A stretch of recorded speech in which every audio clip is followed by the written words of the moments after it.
Assalamu alaikum, barkanku da warhaka, barkanku da jimirin sake kasancewa da mu a wannan tasha tamu mai albarka Hausa Studio. Sama da 'yan bindiga 500 ake sa ran za su tuba sakamakon ganawarsu da shehin malamin nan Abubakar Gumi.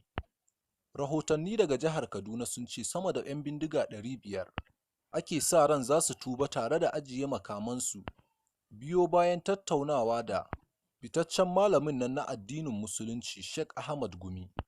A baya-bayan nan, jaridar Blueprint da ke kan shafin intanet a Najeriya ta rawaito cewa 'yan bindigan da ake sa ran za su tuba su ne 'yan bindigan da suka addabi babban hanyar zuwa Zaria daga Zaria zuwa Giwa da kuma ƙaramar hukumar Birnin Gwari.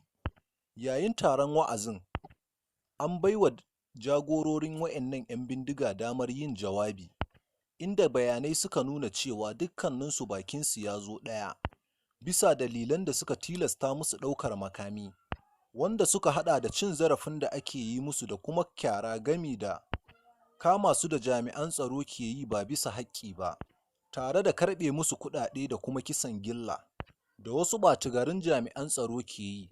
A makonnin da suka gabata ne, rahotanni suka ce Ahmad Gumi ya yi tattaki zuwa yankin Sabon Garin Yadi da ke ƙaramar hukumar Giwa a Kaduna, inda ya gabatar da wa'azi ga mutanen da ke zama a yankin.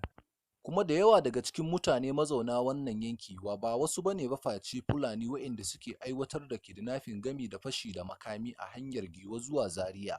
Bayanai sun nuna cewa yunƙurin shehin malami na tunkarar warware matsalolin 'yan bindiga ta hanyar tattaunawa da su matuƙa ya samu goyon bayan gwamnatin jihar Kaduna da kuma hukumomin tsaron ƙasar nan, kamar yadda jaridar Blueprint ta rawaito.